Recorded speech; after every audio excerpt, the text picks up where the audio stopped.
Ce qui est intéressant, c'est que depuis, je dirais, une trentaine d'années, les économistes ont essayé de comprendre pourquoi nous pouvons coopérer avec un intérêt purement rationnel, c'est-à-dire en regardant les avantages de la coopération.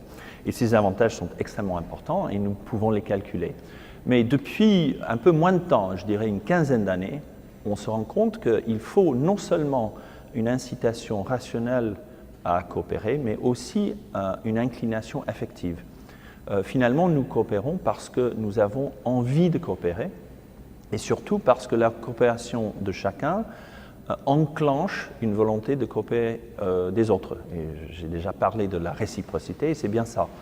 Mais si vous calculez bien, coopérer uniquement parce que vous y voyez intérêt ne marcherait jamais, parce que les gens qui sont absolument déterminés à tricher, ils y arriveront toujours.